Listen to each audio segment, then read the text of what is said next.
नमस्कार विद्यार्थी मित्रांनो, इन्फिनिटी इंजिनिअरिंग अकॅडमीच्या यूट्यूब चॅनलवरती मी प्रमोद देशकरी आपणा सर्वांचं स्वागत करतो। विद्यार्थी मित्रांनो, आपण लेटेस्ट अपडेट घेऊन येत असतो, आपण इन्फॉर्मेटिव्ह कंटेंट्स घेऊन येत असतो, टेक्निकल आणि नॉन टेक्निकलचे सब्जेक्ट वाईज कंटेंट घेऊन येत असतो, क्वालिटी कंटेंट घेऊन येत असतो आणि व्हेरायटी ऑफ फॅकल्टीच्या सहित। म्हणजे नक्कीच तुमच्याला आमचं चॅनल आवडत असेल। विद्यार्थी मित्रांनो, आमच्या सगळ्या डिजिटल प्लॅटफॉर्मला लाईक करा, शेअर करा, म्हणजे अशाच प्रकारचे अपडेट्ससाठी तुम्हाला नोटिफिकेशन येत जाईल। आणि तिकडे लाईक एक बटन दिलेलं असतं, ते लाईक नक्की करा। ओके विद्यार्थी मित्रांनो, आपल्याला माहिती आहे की एक 2-3 दिवसा अगोदरच महाडिस्कॉम म्हणजे वितरण यांनी परीक्षेच्या तारखा जाहीर केलेल्या आहेत। त्याच्यामध्ये तुमच्या कनिष्ठ लेखापासून तर तुमचा डीईटी आणि जीईटी या पदासाठीच्या सुद्धा तारखा जाहीर झालेल्या आहेत। ऑक्टोबरच्या 16 तारखेपासून ह्या परीक्षा सुरू होत आहेत आणि 24 तारखेपर्यंत असणार आहे। याच्यामध्ये महत्त्वाचं म्हणजे इलेक्ट्रिकलचे जे आपले विद्यार्थी मित्र आहेत की जे विद्यार्थी मित्र कितीतरी दिवसापासून तयारी करतायत, तर त्या विद्यार्थी मित्रांसाठी आता अशी स्टेज आलेली आहे की आता आपण इथून मागे बघायचं नाही। आता एक्झामच्या डेट आलेल्या आहेत, म्हणजे जे बुल्स आय असतं, जे टार्गेट असतं, ते आता टप्प्यात आलेलं आहे। आतापर्यंत आपण केलेली जी मेहनत आहे त्या मेहनतीला शेवटचा टच देण्याची गरज आहे आणि ती देण्यासाठी काय करावं लागेल, कशा पद्धतीने प्लॅनिंग असलं पाहिजे, एकदम बोटावर मोजण्या इतके दिवस आता आपल्याकडे शिल्लक राहिलेले आहेत। त्याच्यामुळे गोंधळून न जाता किंवा त्याला घाबरूनही न जाता कशा पद्धतीने प्लॅनिंग केलं पाहिजे, कागदावर नव्हे तर ॲक्च्युअल मध्ये, आणि कशा पद्धतीने एक्झिक्यूट करायचं हे आपण या सेशनमध्ये बघणार आहोत। त्याच्यामुळे सेशन शेवटपर्यंत बघायला विसरू नका, तुमच्या मित्रांना सुद्धा शेअर करायला सांगा। ओके, तर विद्यार्थी मित्रांनो, आपल्याला माहिती आहे की महाडिस्कॉम मध्ये डिग्री आणि डिप्लोमा याच्यासाठी ग्रॅज्युएट इंजिनियर ट्रेनी आणि डिप्लोमा इंजिनियर ट्रेनी अशा 2 प्रकारच्या पोस्ट या आलेल्या होत्या। त्याची जाहिरात आलेली होती आणि त्याच्या ज्या तारखा आहेत आता 23 आणि 24 ऑक्टोबर ह्या आलेल्या आहेत। तर महावितरणमध्ये ह्या ज्या 2 पोस्ट आहेत, या 2 पोस्टसाठी काय नियोजन असलं पाहिजे राहिलेल्या दिवसांचं। आता बघा, आज जर आपल्याला बघायचं झालं तर आपल्या हातामध्ये एकदम जसं मी सांगितलं आता की खूप कमी दिवस राहिलेले आहेत, पण एक 26 तारीख आजची आहे आणि 23 तारखेला डिप्लोमाची एक्झाम आहे आणि 24 तारखेला ग्रॅज्युएशन म्हणजेच डिग्रीवाल्यांची एक्झाम आहे।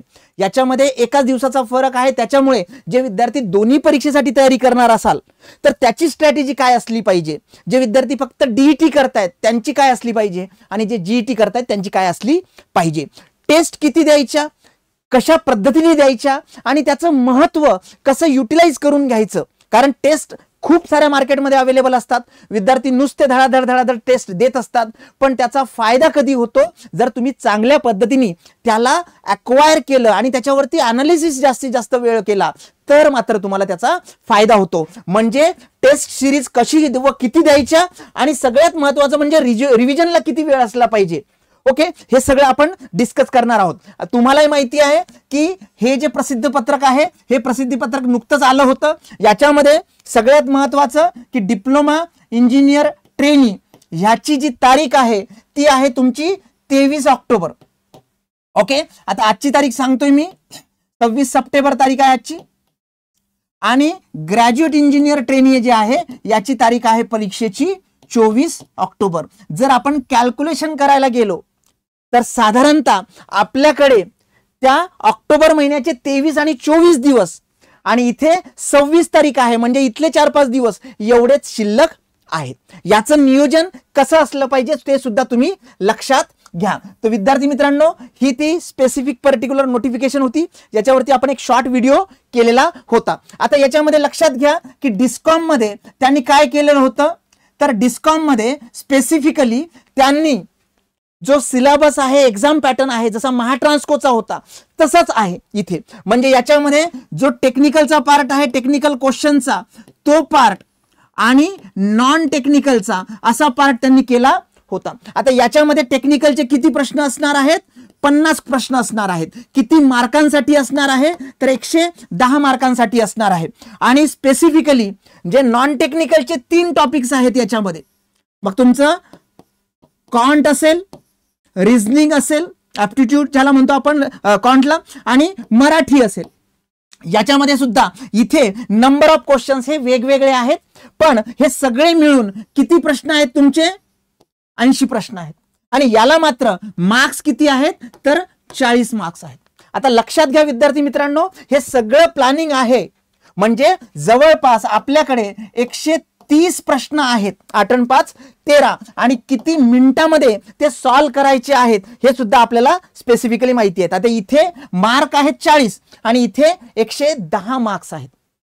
ओके, तर या सगळ्या गोष्टींचा उहापोह जर करायचा झाला 2 तासामधला या पॅटर्नचा, तर आपल्याला ह्या सगळ्या गोष्टी लक्षात ठेवायला लागेल. ओके, तर विद्यार्थी मित्रांनो, याच्यामध्ये लक्षात घ्या की किती दिवस आपल्याकडे शिल्लक आहेत.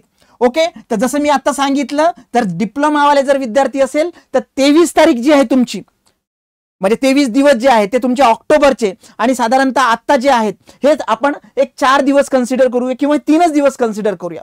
ओके, 26 तारीख तर आजची आहेच आहे. मग अशा केसमध्ये लक्षात घ्या विद्यार्थी मित्रांनो, साधारणतः आपल्याकडे एक स्पेसिफिकली 20+ दिवस अवेलेबल आहेत एक ढोबळ मानाने. मी असं म्हणत नाही की 24 दिवस आहे, 26 दिवस आहे, तर 20+ दिवस आहेत.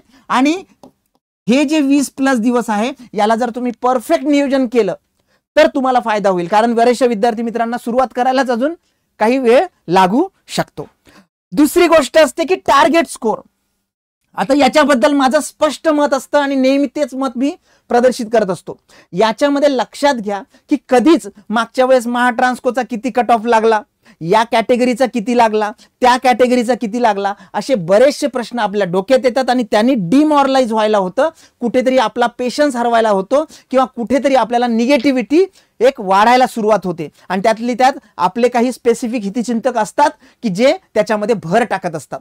अशा वेळेस लक्षात घ्या की टार्गेट स्कोअर हा तुमच्या डोक्यामध्ये नसला पाहिजे. मग काय असलं पाहिजे की मागच्या वेळेला जो टॉपर होता त्याने किती प्रश्न सॉल्व्ह केले, त्याला किती मार्क्स होते, त्याची स्ट्रॅटेजी काय होती. आता तुम्ही म्हणाल सर त्याची स्ट्रॅटेजी कशी कळणार, तर डेफिनेटली त्याचा स्कोअर बघून आपल्याला लक्षात येईल की त्यांनी खूपच मेहनत घेतलेली आहे आणि तशाच पद्धतीची मेहनत आपल्याला घ्यायची आहे. आपण जर स्लो लर्नर असाल तर थोडा जास्त वेळ लागेल त्याच्यापेक्षा, आणि आपण जर स्कॅनिंग चांगली असेल आपल्याला तर नक्की त्याच्या स्पीडनी आपण काम करू. ओके, मी इथे 20+ दिवस मुद्दामून लिहिलेले आहेत का, कारण डेफिनेटली एक जर 100% ज्याला म्हणतो आपण अकाउंटिंग घेतली आपण, तर 20 दिवस चांगला अभ्यास होईल असं मी कन्सिडर करतो, कारण अप अँड डाऊन येत असतात. ओके, आता विद्यार्थी मित्रांनो लक्षात ठेवा, याच्यामध्ये टेक्निकल आणि नॉन टेक्निकलचा भाग आहे. टेक्निकलचे जे पर्टिक्युलर तुमचे सब्जेक्ट्स आहेत हेही तुम्ही लक्षात ठेवा, आणि नॉन टेक्निकलचा पार्ट आहे तोही लक्षात ठेवा. तुम्ही म्हणाल सर देताना तर तुम्ही सगळेच सब्जेक्ट लिहिलेत, मग याच्यामध्ये बेसिकली इम्पॉर्टंट टॉपिक कुठले आहेत, तर 2 प्रकारचे विद्यार्थी आहेत. एक असा प्रकार आहे ज्याच्यामध्ये की ज्यांनी महाट्रान्सको 2022 ची दिली आहे, त्याच्यानंतरच्या काही ज्या सरळ सेवेच्या एक्झाम आहेत त्या दिलेल्या आहेत. काही जणांनी PWD मधल्या एक्झाम दिलेल्या आहेत, काहींनी PMCच्या दिल्या असतील, काहींनी बाकीच्या म्युनिसिपल कॉर्पोरेशनच्या दिल्या असतील. म्हणजे ज्यांचा अभ्यास हा त्या वेळेला त्या सिलेबसनुसार झालेला आहे. आता त्यांच्याकडे फक्त रिव्हिजन आणि टेस्ट सिरीज सॉल्व्ह करणे हा एक महत्वाचा पार्ट येतो. राहिलाय प्रश्न दुसरे विद्यार्थी की ज्यांचा अभ्यास अजूनही एका पाईपलाईन मध्ये आहे, म्हणजे त्यांना वाटतं की अरे अजून झालं नाही किंवा माझी पहिलीच एक्झाम आहे, असेही काही विद्यार्थी असू शकतात. त्यांनी फोकस करताना सगळ्यावरतीच फोकस करायचा आहे, पण इम्पॉर्टंट टॉपिक तुम्ही म्हणाल सर इकडे सगळेच्या सगळे टॉपिक लिहिलेत आणि इकडे सगळे टॉपिक लिहिलेत, मग इम्पॉर्टंट टॉपिक कुठले, तर विद्यार्थी मित्रांनो काय आहे की जेनको, ट्रान्समिशन आणि डिस्कॉम जर आपण कंपेअर केलं तर जेनको मध्ये जनरेशनशी रिलेटेड जे काही टॉपिक्स आहेत, हायड्रो पॉवर प्लांट्स आहेत, तिथल्या मशिनरीज आहेत, डेफिनेटली त्याच्यावरती क्वेश्चनचं वेटेज जास्त असू शकतं.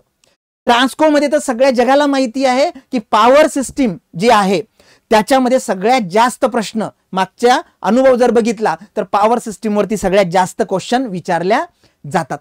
आणि डिस्कॉम जे आहे डिस्ट्रीब्युशन, इथे मशिनरीज असतील, मशीन्स असतील की तिथले इक्विपमेंट्स असतील, मेजरमेंट्स असेल, याच्यावरती भर दिला जातो. पण साधारणतः तुमचं जे डिस्कॉम आहे इथे इक्वली वेटेज करण्याचा प्रयत्न ते केलेला असतो किंवा केलेला त्याच्यामध्ये दिसतो आपल्या मागच्या एक्झाम जर बघितल्या तर. त्याच्यामुळे कुठल्याही एका टॉपिकवरती खूप जास्त फोकस न करता सगळेच टॉपिक कन्सेप्ट वाईज एकदम खूप छान पद्धतीने करायचे. 11th आवरला आलोय आता आपण एकदम शेवटच्या टप्प्यावर आलेलो आहे. एखादा कन्सेप्ट जर कळाला नसेल आणि त्याच्यासाठी जर 3-4 तास लागत असेल, त्याला थोडं साईडला ठेवा. तो न बघितलेला बघा बरा. कितीही विद्यार्थी तुमच्या मित्रांनी म्हटलं की अरे नाही खूपच आहे आणि तो खूप इझी टॉपिक आहे, नाही, जे झालंय ते चांगल्या पद्धतीने करा. म्हणजे सिंगल मटेरियल मल्टिपल रिव्हिजन्स ह्या तुमची स्ट्रॅटेजी असली पाहिजे या स्टेजला. आता मी इथनं मशीन इंडक्शन मोटर याच्यातनं वाचतोय, त्याच्यातनं वाचतोय, किंवा MCB याच्यातनं वाचतोय आणि तेच मी परत दुसऱ्या बुक, आता बिलकुल करू नका. तर विद्यार्थी मित्रांनो, टॉपिक वाईज मी का मुद्दामून इथे सगळे लिहिलेले आहेत, कारण सगळ्यांचं वेटेज हे इक्वल असण्याचा बऱ्यापैकी तिथे पार्ट असतो. पण याच्यामध्येही कोर इलेक्ट्रिकलशी रिलेटेड बेसिक इलेक्ट्रिकल म्हणजे फंडामेंटल्स असतील, किंवा तुमचं मोटर्स असतील, त्याच्या व्यतिरिक्त तुमचे मेजरमेंट्स मधले इम्पॉर्टंट टॉपिक्स असतील, नेटवर्क थेरम्स असतील, हे थोडंसं जास्त चांगल्या पद्धतीने आपल्याला करावं लागेल. राहिलाय प्रश्न analog, digital, control system, power electronics, याच्यामध्ये साधारणतः एक दोन क्वेश्चन जे पडतात त्याच्यावरती फोकस करावा लागेल. तर विद्यार्थी मित्रांनो, हे जर आपण बघितलं तर याच्यावरनं लक्षात येईल की जे कोअर सब्जेक्ट आहे त्याच्यावरती जास्त फोकस असला पाहिजे, आणि जे इलेक्ट्रॉनिक्सशी रिलेटेड असोसिएटेड टॉपिक्स आहेत त्याच्यावरती एक दोन क्वेश्चन येतो, तिथे जास्त वेळ देऊ नका. राहिलाय प्रश्न तुमच्या नॉन टेक्निकलचा, याच्यामध्ये आपल्याला माहिती आहे की कुठे 40 प्रश्न आहे, कुठे 20 प्रश्न आहे, कुठे 20 प्रश्न आहेत. आता लँग्वेज मध्ये 20 प्रश्न आहेत आणि 10च मार्क आहे, म्हणजे प्रत्येकाला इथं वेटेज कसं आहे 0.5 मार्क्स आणि इथे वेटेज कसं आहे 2.2 मार्क्स. तर डेफिनेटली हे जे 50 प्रश्न असणार आहे तुमचे टेक्निकलचे, याच्यावरती तुमचा फोकस असला पाहिजे. याच्यामध्ये दोन प्रकारचे प्रश्न असतात, एक तर तुमचा थिअरॉटिकल प्रश्न असते आणि दुसरं न्यूमेरिकल असतं. मग याच्यामध्ये हेही लक्षात ठेवा की असं नाही की न्यूमेरिकल खूप जास्त, त्याच्यातही जीईटीला न्यूमेरिकल जास्त येतील, डिप्लोमा बेस जो पेपर आहे 23 तारखेचा त्याला कमी येतील. त्याच्यामुळे थिअरी जी आहे ती व्यवस्थित करायची आणि न्यूमेरिकल साधारणतः इथे आपण जर कन्सिडर केलं तर थिअरी हे 70% आणि ही 30% न्यूमेरिकल असा हा पॅटर्न असू शकतो. त्याच्यामध्ये नक्की फ्लेक्सिबिलिटी असू शकते, पण एक लक्षात ठेवा याच्यामध्ये डिप्लोमा इंजिनियर ट्रेनिंगला अजून थोडं कमी न्यूमेरिकल्स, एकदम सिंपल लेवलला. मग आता याच्यामध्ये तुम्ही हे सुद्धा लक्षात घ्या की कुठल्या लेवलला मला माझा स्टडी न्यायचा आहे. तर एक महत्वाची पार्ट आहे MCQ बेस आहे. तर MCQ बेसवरती आपल्याला सगळ्यात चांगल्या पद्धतीने जर अभ्यास करायचा असेल तर याच्यामध्ये लेवल ही कुठल्या पर्टिक्युलर एक्झामसाठी आपण घेतोय ते खूप महत्वाचं आहे. आता याच्यामध्ये मी जसं सांगितलं की लास्ट 20 डेज स्टडी प्लॅन, मी मुद्दामून इथे तुम्हाला म्हटलं होतं की 20+ डे आहेत, त्या हिशोबाने आपण प्लॅन डिस्कस करणार आहोत. तर याच्यामध्ये बघा subject wise plan graduate engineer trainee असेल, म्हणजे ज्यांची डिग्री झालेली आहे आणि जे जीईटी देणार आहेत, तर डेफिनेटली त्यांना फायदा कुठला होणार आहे, तर तो जो गेटचा आहे पेपर त्याच्यामधला क्वेश्चनचा सिंगल लाइनर क्वेश्चनचा फायदा होणार आहे. त्याच्या व्यतिरिक्त IAS चे जे basic single liner question simple लेवलचे आहेत त्याचा फायदा होणार आहे. त्याच्यानंतर जे इंजिनिअरिंग सर्व्हिसेस एक्झाम्स आहेत ESE त्याच्यामधल्या काही बेसिक क्वेश्चनचा, मी अनालिटिकल लेवलला डेप्थ लेवलला म्हणत नाही, त्याच्या व्यतिरिक्त महाराष्ट्र इंजिनिअरिंग सर्व्हिसेस जे जुना पॅटर्न होता ऑब्जेक्टिव्हचा त्याच्यामधल्या क्वेश्चनचा फायदा होणार आहे. आता इथे गेटचा विषय निघालेलाच आहे, तर हे सुद्धा लक्षात ठेवा. काही विद्यार्थ्यांना वाटेल की गेटमध्ये त्यांनी 10% जे आहे ते स्पेसिफिकली त्यांना वेटेज जास्त दिले. साधी गोष्ट आहे, 100 मीटर धावण्याची शर्यत आहे, तुमच्यापेक्षा ते विद्यार्थी आता 10% जरी म्हटलेले त्यांनी तर तुमच्या स्कोअरवरती आधारित आहे. मुळातच गेटकडे आता वळण्याचा ट्रेंड जो आहे तो कमी झालेला आहे. सगळे विद्यार्थी एकतर जॉब करू इच्छितात, मॅक्सिमम सॉफ्टवेअर मध्ये जाऊ इच्छितात आणि राहिलेले जे सरळ सेवेसाठी करतात ते गेटच्या भानगडीत वगैरे पडत नाहीत. मग ते विद्यार्थी मुळातच कमी आहेत आणि त्यांचा स्कोअर सुद्धा एक साधारणतः कमी जास्तच असतो, कारण त्यांना जर जास्त स्कोअर आला तर ते मुळातच एमटेक वगैरे साठी हायर एज्युकेशनसाठी चांगल्या इन्स्टिट्यूट निवडतात आणि तिथे पोस्ट ग्रॅज्युएशन करत असतात. ओके, त्या विद्यार्थ्यांना जर फायदा झाला इथे तर तो 4 किंवा 5 मार्काचा होईल, त्याच्यापेक्षा जास्त होणार नाही. पण जे विद्यार्थी आता इथं प्रिपरेशन करतात लक्षात ठेवा त्यांनी काय करायला पाहिजे, तर या सगळ्या एक्झामिनेशनचे जे PYQ आहे ते PYQ एकदा नजरेखालनं घालायला पाहिजे. जसं मटेरियल मिळेल, जे मटेरियल मिळेल, MCQ जेवढे जास्त तुम्हाला मिळतील तेवढे तुम्ही करायला पाहिजे. आता 20+ दिवस आपल्याकडे आहेत. काही जण म्हणतील 26 दिवस सर, काही जण म्हणतील 22 दिवस sir, what ever it may be. पण या 20 दिवसामध्ये नव्याने मी काहीतरी अभ्यास सुरू करतोय, पहिल्यापासून तो टॉपिक वाचतोय, हे सगळं टाळा. जे कन्सेप्ट आहेत, जे फॉर्म्युले आहेत, जे ज्याला म्हणतो आपण न्यूमेरिकलचे छोटे छोटे युनिट्स आहेत, जे इंटरलिंक आहे किंवा डिपेंडंट रिलेशन्स आहेत याच्यावरती काम करा. कन्सेप्ट असेल, फॉर्म्युला असेल, ग्राफिकल ज्याला म्हणतो आपण रिप्रेझेंटेशन असेल, त्याच्या व्यतिरिक्त जे काही नो थेअरी बुक आणि डिटेल नोट्स बिलकुल वाचायच्या नाही. दोन प्रकारचे विद्यार्थी असतील, एकांचा ज्यांचा अभ्यास ऑलरेडी झालेला असेल त्यांनी तर डायरेक्टली टेस्टला सुरुवात करायची, आणि ज्यांना असं वाटत असेल की बाबा रे मी आता थोडंसं राहिलेलं होतं किंवा आता मी पहिले रिव्हिजन करतो आणि नंतर टेस्ट सॉल्व्ह करतो, तर त्यांनी लक्षात ठेवा त्यांनी सुद्धा डिटेल रेफरन्स बुक, मोठ्या मोठ्या नोट्स, मोठे मोठे पुस्तकं आणि थेअरी बुक हे वाचायचं नाही. काय वाचायचं मग? Concept, formula sheets, graphical representation, pictorial diagrams हे सगळं लक्षात ठेवायचं. त्याच्या व्यतिरिक्त तुमचा कशावरती भर असला पाहिजे? जे रीडिंग करणार आहात, जे रिव्हिजन करणार आहेत त्यांच्यासाठी मी बोलतोय. कशाचा भर असणार पाहिजे? की तुमचे हँड रिटन शॉर्ट नोट्स असतात बघा, ब्रेन मॅपिंग नोट्स असतात, ते मात्र तुम्ही पूर्ण रिवाइज केले पाहिजेत. फॉर्म्युला शीट मी परत एकदा रिपीट करतो. डेफिनेशन शीट्स तुम्ही करू शकता, तुमच्याकडे डेफिनेशन लिहून असतील. कंपॅरिझन्स असतात बघा बऱ्याचदा, त्या छोट्या छोट्या गोष्टी असतात. फॉर एक्झाम्पल सपोज एखादा पर्टिक्युलर कन्सेप्ट असेल ऍक्टिव्ह पॉवर आणि रिॲक्टिव्ह पॉवर मधला, आणि त्याच्यामधले सगळे पॅरामीटर, याचं युनिट काय, याचं युनिट काय, याचा फॉर्म्युला, ट्रायंगुलर रिलेशन्स काय आहेत, तर हे तुम्ही जे कॅम्पॅरिझन आहेत त्याच्यावरती जास्त अभ्यास होऊ शकतो. कॅरेक्टरिस्टिक डायग्राम्स असतात बघा. आता फॉर एक्झाम्पल डीसी मोटरच्या स्पीडचे रिलेशन्स असतील किंवा बाकीच्या मोटरचे रिलेशन्स असतील, टॉर्क आणि तुमच्या पर्टिक्युलर हिटिंगचे रिलेशन्स असतील, हे सुद्धा तुम्ही ब्रेन मॅपिंग टाइप करू शकता, ग्राफ वाचू शकता. आणि त्याच्या व्यतिरिक्त MCQ practice, subject wise test आणि सगळ्यात शेवटी फुल सिलेबस टेस्ट. हे सगळ्यात महत्वाचं PYQ या लेवलचं कुणासाठी आहे? GET साठी आहे, म्हणजे जे ग्रॅज्युएट इंजिनियर ट्रेनी साठी प्रिपरेशन करतात आणि जे विद्यार्थी डिप्लोमा इंजिनियर ट्रेनी साठी करतात, सगळ्या गोष्टी त्याच मी मेन्शन केलेल्या आहेत. फक्त वेगळं काय आहे तर जे PYQ अनालिसिस आहे किंवा PYQ प्रॅक्टिस जे तुम्ही करणार आहात, तर याच्यामध्ये तुम्ही कुठले क्वेश्चन्स घेतले पाहिजे?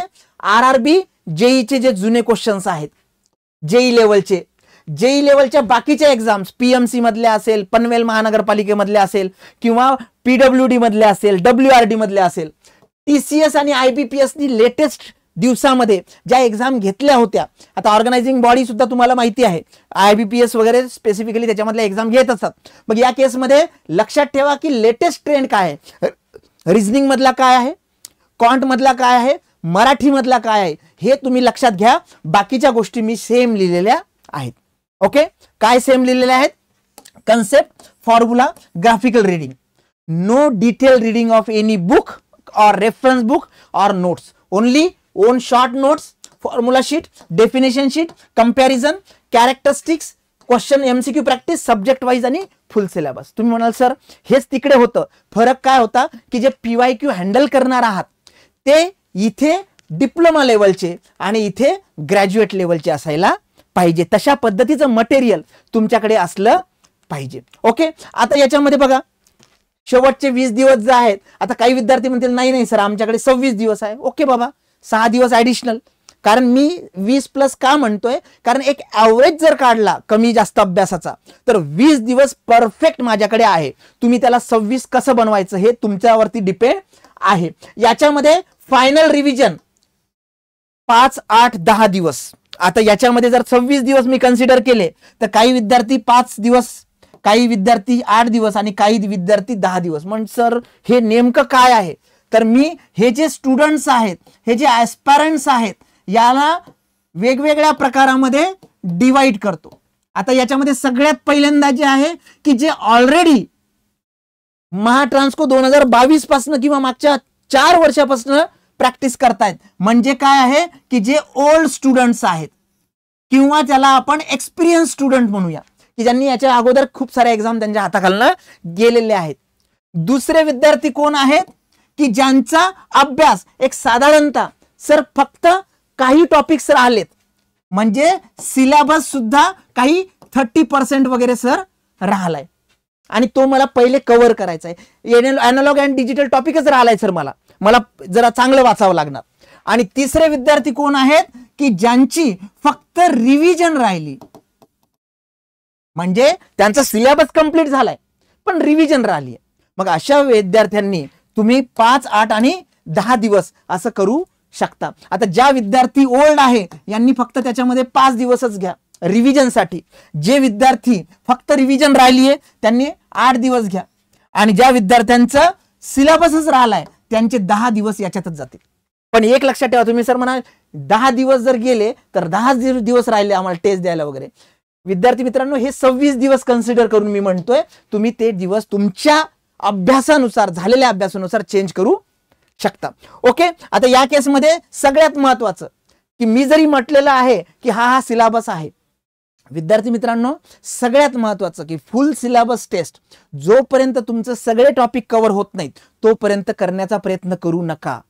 त्याच्यामुळे डिमॉरलायझेशन किंवा ज्याला काय म्हणतो आपण की एक निगेटिव्हिटी मनामध्ये यायला सुरुवात होते.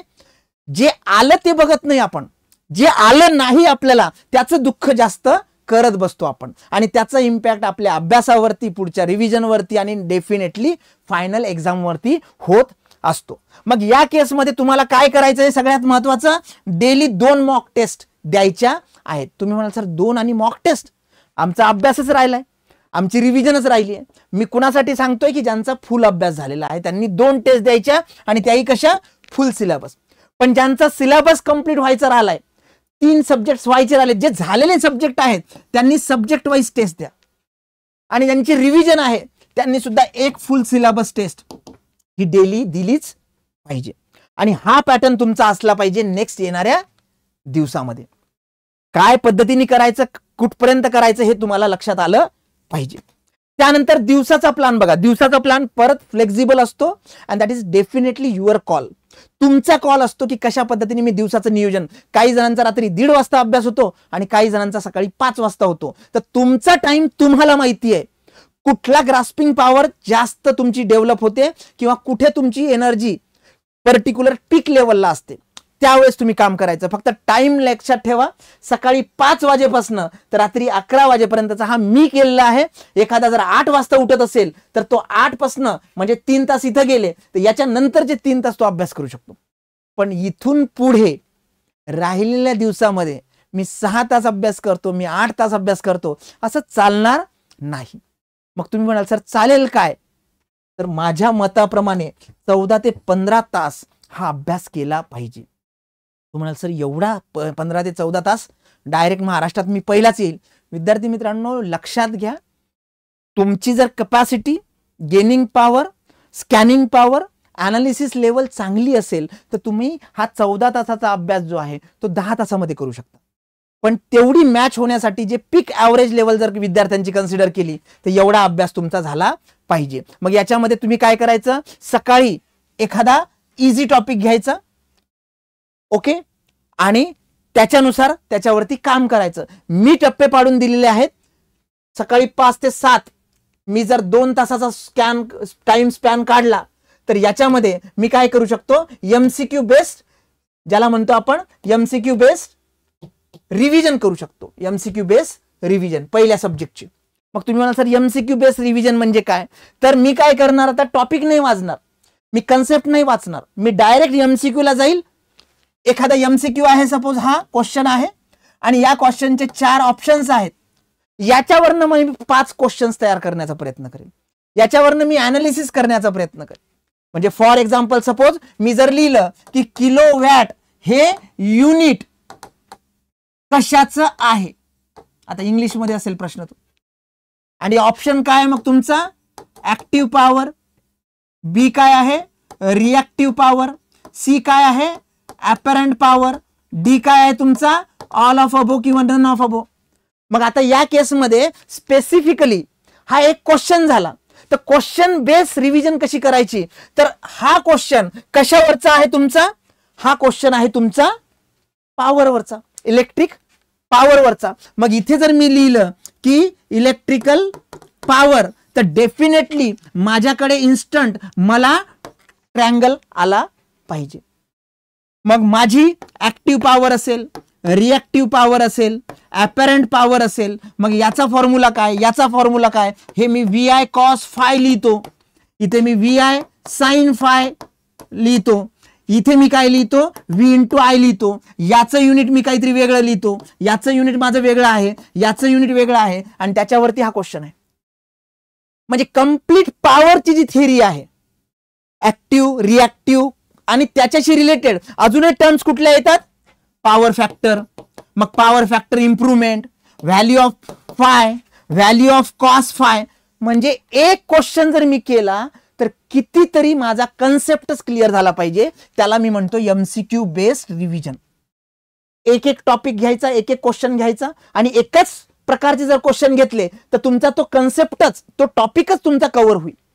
मग या पद्धतीने 2 तास तुम्ही काय करायचं, एमसीक्यू बेस रिव्हिजन करायची. पहिल्या सब्जेक्टची मे बी तो इझी असेल, मॉक टेस्ट द्यायची त्या सब्जेक्टची आणि ती दिल्यानंतर साधारणतः 2 तासाची मॉक टेस्ट, फुल सिलेबस असेल तर as it is, subject wise असेल तरी तुम्ही म्हणाल सर एवढे क्वेश्चन आणायचे कुठून, तर डेफिनेटली याच्यामध्ये तुम्ही 1 तासाची टेस्ट देऊ शकता.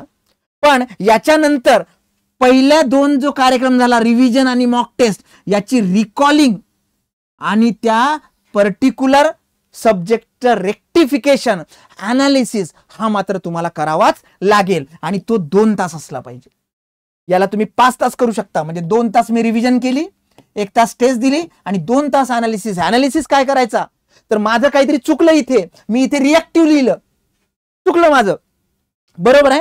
मग त्या केसमध्ये नेमकं कशामुळे चुकलं मला आठवलंच नाही, मला कन्सेप्ट माहित नव्हता, मला पॉवर ट्रायंगलच माहित नव्हतं, मला रिलेशन माहित नव्हतं. या केसमध्ये तुम्हाला अनालिसिस जेवढा जास्त तेवढा तुमचा कन्सेप्ट पक्का आणि तेवढा तो क्वेश्चन तुमची भीतीच गेली. तो क्वेश्चन किंवा त्या प्रकारचा त्या बेसवरती क्वेश्चन जर एक्झाम मध्ये आला तर तुम्हाला एकदम फायदा होईल. हे झालं पहिला स्लॉट एक. आता दुसरा स्लॉट जो आहे बघा, इथे 12 ते 1 मध्ये काहीतरी खा प्या वगैरे लागेल ना, आराम करावा लागेल थोडासा, नाहीतर जीव जाईल आपला. ठीक आहे. मग 1 पासून 5 पर्यंत जर केलं तर साधारणतः मी 4 तास लिहिले, तुम्ही त्याला 3 तास करू शकता तुमच्या फ्लेक्झिबल वेनी. पण इथं काय करायचंय, परत एक हार्ड सब्जेक्ट घ्यायचा. तुम्ही म्हणाल सर दुपारी आणि हार्ड सब्जेक्ट, मग हार्ड इथे घ्या, हा इझी घ्या. ओके. पण परत तेच रिपीट करायचं. पहिले एमसीक्यू बेस रिव्हिजन घेतली, त्यानंतर मॉक टेस्ट दिली, त्यानंतर रिकॉलिंग आणि त्याचं रेक्टिफिकेशन म्हणजे अनालिसिस केला. तर हे 2 टप्पे झाले.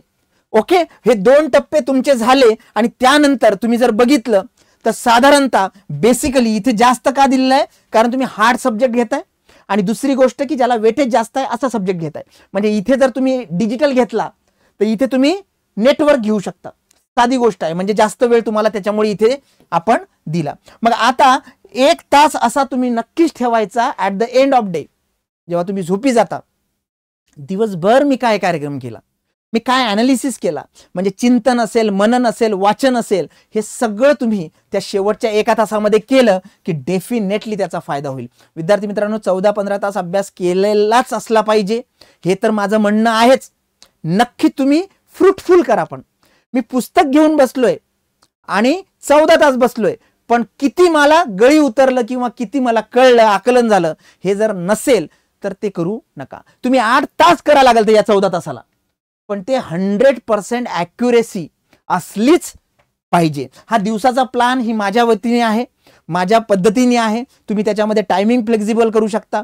याच्यामध्येही ज्यांची रिव्हिजन राहिलेली आहे त्यांनी हे करायचंय आणि ज्यांची रिव्हिजन झालेली आहे आणि आता फक्त टेस्टच देत आहेत तर डेफिनेटली तुम्ही as it is full syllabus test द्या आणि अनालिसिसला काय करा, अनालिसिसला जास्त वेळ द्या. अनालिसिसला काय करा, जास्त वेळ द्या. म्हणजे तुम्ही दिवसातनं 2 टेस्ट जर फुल सिलेबस दिल्या तर डेफिनेटली 2 आणि 2 4 तास तर तुमचे टेस्ट देण्यात येईल. आणि राहिलेले जे 6 तास आहे 10 तासासाठी किंवा राहिलेले जे तुमचे 10 तास आहे, सपोज 14 आणि 10 केलं तर त्या केसमध्ये लक्षात ठेवा अनालिसिस तुमचा सगळ्यात जास्त असला पाहिजे. हा एक प्लान आहे विद्यार्थी मित्रांनो. आता सगळ्यात महत्वाचं की मॉक टेस्ट. मॉक टेस्ट देताना नुसतंच याची घेतली, त्याची घेतली, या चॅनलची घेतली, त्या चॅनलची घेतली स्पेसिफिकली आणि नुसते क्वेश्चन सॉल्व्ह करत बसलो आणि सर राहिलेल्या 20 दिवसामध्ये आम्ही 20 फुल सिलेबस किंवा 40 फुल सिलेबस दिल्या. विद्यार्थी मित्रांनो, बऱ्याचदा ह्या टेस्ट सिरीज कॉपी पेस्ट असतात, कुठल्या तरी एखाद्या पर्टिक्युलर प्लॅटफॉर्मवरनं घेतलेल्या असतात आणि तिथे क्वेश्चन रिपीट होतात. क्वेश्चनची क्वालिटी कधी कधी एकदम हाय फाय असते किंवा एकदमच इझी लेवलला असते आणि ते सगळं डिस्टर्ब करून टाकतं तुमचं बायोलॉजिकल क्लॉक. मग अशा वेळेला घेताना चांगल्या क्वालिटीच्या दर्जेदार टेस्ट घ्या. मग तुम्ही म्हणाल सर हे चेक कसं करायचं, तर साधारणतः एखाद्या पर्टिक्युलर बॅचची किंवा एखाद्या ऑर्गनायझेशनची 3ची टेस्ट सिरीज घेतली तर एक जर तुम्ही घेतली त्याच्यामधली तर पहिल्या याच्यामध्ये तुम्हाला क्वालिटी कळेल. ओके, याच्यामध्ये मॉक टेस्ट साठी सगळ्यात महत्वाचं की सगळे पीवायक्यू कुठले मी तुम्हाला सांगितलं. पीएमसी झाली आहे तुमची, महाट्रान्सको झाली आहे 2022ची, त्यानंतर तुमच्या पनवेलच्या काही एक्झाम झालेल्या आहेत, पीडब्ल्यूडीच्या काही एक्झाम झाल्या आहेत, टीसीएस वाल्यांना डायरेक्ट रिस्पॉन्स शीट मिळते, ते क्वेश्चन अवेलेबल आहेत. त्याच्या व्यतिरिक्त तुम्ही हे सुद्धा करू शकता विद्यार्थी मित्रांनो पीवायक्यू मध्ये की मराठी, क्वांट आणि रिझनिंग साठी जे सिव्हिलचे खूप सारे पेपर झालेत बघा, सिव्हिलच्या झेडपीचे झाल्यात, नगर परिषदेचे झाल्यात, बरोबर आहे, पीडब्ल्यूडी जेई झालंय, पीडब्ल्यूडी सीए झालंय, खूप सारे एक्झाम झाले. त्याच्यातला नॉन टेक्निकलचा पार्ट घ्या कारण टीसीएस आणि आयबीपीएस हेच तिकडे कार्यक्रम करत असतात.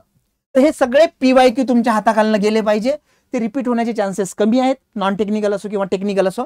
पण याच्यामध्ये तुम्हाला फायदा काय होईल तर तुम्हाला थॉट प्रोसेस कळेल कुणाची, टीसीएस आणि आयबीपीएसची. दुसरी गोष्ट सब्जेक्ट वाईज टेस्ट. आता सब्जेक्ट वाईज टेस्ट कशी आहे की ज्याचे जास्त वेटेज असतं त्याच्या जास्त द्या. नॉन टेक्निकलच्या डेफिनेटली कन्सेप्च्युअल जाण्यापेक्षाही डायरेक्ट एमसीक्यू बेस्ड तुम्ही प्रॅक्टिस करा आणि सगळ्यात शेवटी फुल सिलेबस टेस्ट द्या. पण किती टेस्ट द्यायच्या तर डेली तुमच्या 2 टेस्ट फुल सिलेबस असल्या पाहिजे जेवढे दिवस तुम्ही नुसत्या टेस्टसाठी ठेवणार असाल तर.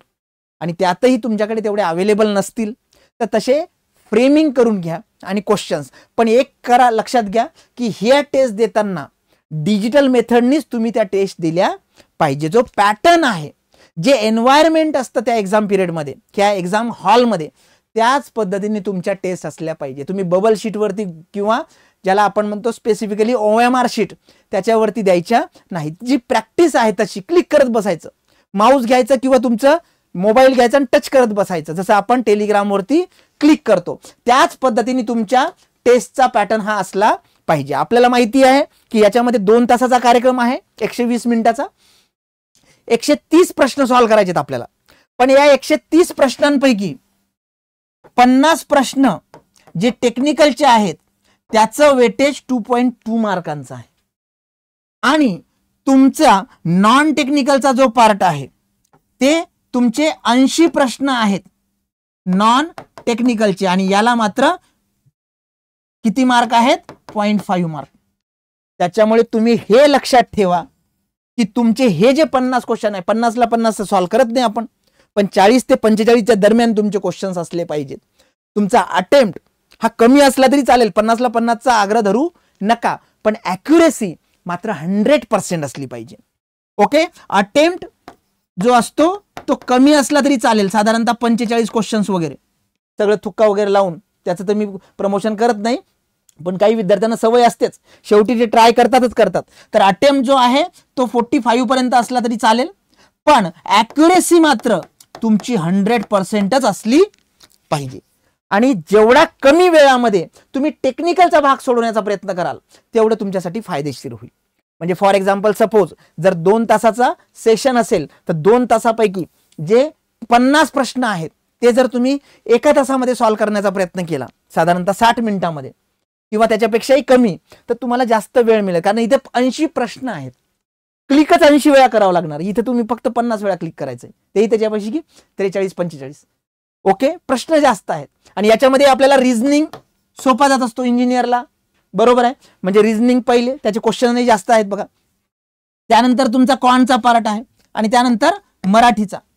साधारणतः तुम्हाला जर फ्लो करायचा झाला तर रिझनिंग, मराठी आणि क्वांट असा करू शकता. पण एक अजून गोष्ट लक्षात ठेवा, निगेटिव्ह मार्किंग आहे आणि नॉन झिरो पाहिजे तुम्हाला प्रत्येक सेक्शनला. मागच्या वेळेचा अनुभव माहिती असेल, कोर्ट केस झाली पण ते सक्सेस झालं नाही शेवटी. त्याच्यामुळे मराठी, क्वांट किंवा रिझनिंग इथे टेक्निकलला तर तुम्हाला पॉझिटिव्ह मार्क मिळतील, पण इथे चान्सेस आहेत की एखाद्या विषयामध्ये तुम्हाला निगेटिव्ह मार्क जर मिळत असेल तर ते तुम्हाला त्या प्रोसेसमधनं बाहेर काढतं. त्याच्यामुळे कुठल्याच रिझनिंग, क्वांट किंवा मराठी कुठल्याच सब टॉपिकमध्ये, सब्जेक्टमध्ये 0 पेक्षा कमी मार्क नको, पॉझिटिव्ह मार्कच पाहिजे. ट्राय करा, मराठीमध्ये कसे 3-4 मार्क मिळतील, ट्राय करा क्वांटमध्ये 4-5 मार्क मिळतील आणि ट्राय करा रिझनिंग मध्ये 20 पैकी साधारणतः 12-13 वगैरे मार्क मिळतील. तुम्ही म्हणाल सर एवढे मार्क मिळाले तर डायरेक्ट सिलेक्शन होईल तुमचं, ठीक आहे. तर या सगळ्या गोष्टी लक्षात ठेवा. टाइम फ्रेम खूप महत्वाची आहे, टाइम बाउंडिंग ऍक्टिव्हिटी आहे. आणि सगळ्या टेस्ट देताना तुम्हाला काय लक्षात ठेवायचं आहे, बायोलॉजिकल क्लॉक. ज्या वेळेला तुमचे पेपर असतात त्यांचे शिफ्ट्स असतात बघा, तर शिफ्ट्स मध्ये तुम्हाला माहिती आहे या वेळेला टायमिंग असतो, तर त्याच वेळेला ते 2-2 तासाचं स्लॉट करण्याचा प्रयत्न करा, ज्याच्यामध्ये तुम्हाला फायदा होईल. बायोलॉजिकल क्लॉक सेट करेल. बरोबर आहे. रीडिंग करताना काय लक्षात ठेवा बघा, ड्युरिंग रीडिंग फेजेस. आता सहजासहजी रिव्हिजन सेशन आहे, पॉझिटिव्ह विचार करा. हे होणारच नाही, हे येणारच नाही, हे कुठला आलाय, हे काय नवीन आहे, कधीतरी काहीतरी प्रश्न पडत असतात आणि मित्रांसोबत शेअर केले की ते अजून 2-4 सांगत असतात भीतीदायक. त्याच्यामुळे बिलकुल निगेटिव्ह पासून लांब जायचं, पॉझिटिव्ह व्हायचं, निगेटिव्ह थॉट्स पासून लांब व्हायचं. असले मित्रच जवळ करायचे नाहीत. मी होतंय का, करतंय का, एवढ्याच जागा आहेत, बाबा रे म्हणावं जा तू घरी. Away from all distractions, mobile phone, Telegram, तुमचा व्हॉट्सअप, म्हणजे कळेल तुम्हाला, म्हणजे काहीच हरकत नाही. Smart work and hard work. मी तुम्हाला सांगितलं 14 ते 15 तास करत असाल तर तुमच्या लेवलनुसार करा. तुमचा आकलन शक्ती कमी आहे पण कन्सिस्टन्सी, मेहनत, हार्ड वर्किंग आहात तुम्ही करा. पण तुम्हाला जर ते 8च तासामध्ये होत असेल तर तुम्ही 8 तास करा. स्मार्ट वर्क करा. Difficult topics early and morning time definitely. Okay. Focus on concepts and MCQ practice. या गोष्टी लक्षात ठेवा. या गोष्टीच आपल्यासाठी महत्वाच्या आहेत. ओके. त्यानंतर ड्युरिंग टेस्ट फेज, टेस्ट देताना सिली मिस्टेक वरती काम करा, रेक्टिफिकेशन वरती काम करा. टाइम मॅनेजमेंट, 120 मिनिटाचं जे नियोजन आहे तुमचं, कशाचं, टेक्निकलचे 50 प्रश्न, रिझनिंगचे 40 प्रश्न, त्यानंतर कॉन्टचे 20 प्रश्न, मराठीचे 20 प्रश्न, याचा प्लॅन पूर्ण डे 1 ला माहिती असला पाहिजे. आपले PWD ला संकेत शिंदे सर महाराष्ट्रातनं जे पहिले आले त्यांचा हाच थॉट प्रोसेस होता की सर मी पहिल्या दिवशी मला माहिती होतं की मी तिथे गेल्यानंतर कशा पद्धतीने प्रश्न सॉल्व्ह करणार आहे. And that is a quality of student. Time management, trick to solve numerical without calculator. Definitely calculator नसणार आहे अशा वेळेस, नाही तर प्रॅक्टिस करताना कॅल्क्युलेटर घेऊन बसतो किंवा आपण काही काही गोष्टी करतो, तर हे बिलकुल अवॉइड करा. Review and analysis after each test. प्रत्येक टेस्टचा रिव्हिजन नाही झाली तर चालेल. एखादा टॉपिक मी सांगितलं मग राहू देत. फॉर एक्झाम्पल सपोज तुमच्या रिझनिंग मधला एखादा ब्लड रिलेशनच राहिला, कधी येतो क्वेश्चन कधी नाही येत. मराठी मधला एखादा पर्टिक्युलर पॅराजम्बल राहू दे त्याला, पण जे करताय ते ॲक्युरेट करा. काय करायला पाहिजे काय नाही करायला पाहिजे ऑलरेडी सांगितलं. निगेटिव्ह थॉट्स पासून लांब राहा, निगेटिव्ह मित्रापासून लांब राहा. आता हे येणारे 20 ते 26 दिवस हे माझ्या आयुष्यात मी जंगलात एकटाच आहे आणि मला कोणी नाही आणि मला फक्त एकच टार्गेट आहे, ते म्हणजे अभ्यास, अभ्यास आणि अभ्यास आणि फोकस अभ्यास, स्मार्ट अभ्यास. टाइमपास नाही. आपल्याला माहिती असतं मी काय करतोय, खरंच माहिती असतं. त्याच्यामुळे तिथं जर तुम्ही लक्ष दिलं तर डेफिनेटली तुम्हाला कोणीही रोखू शकणार नाही. ह्या गोष्टी करा. कुठल्या गोष्टीपासून लांब राहायचं तर सगळे डिजिटल प्लॅटफॉर्म्स. तुम्ही म्हणाल सर आता व्हिडिओ एवढा बघून घ्या. ओके.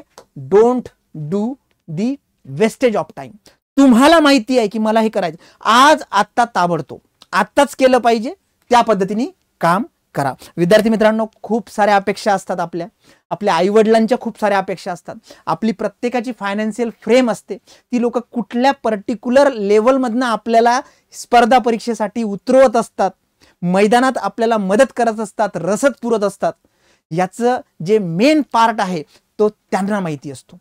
त्याच्यामुळे आपण एकच करायचं असतं. कारण विद्यार्थी मित्रांनो, मेहनत सगळेच करतात, कष्ट सगळेच करतात.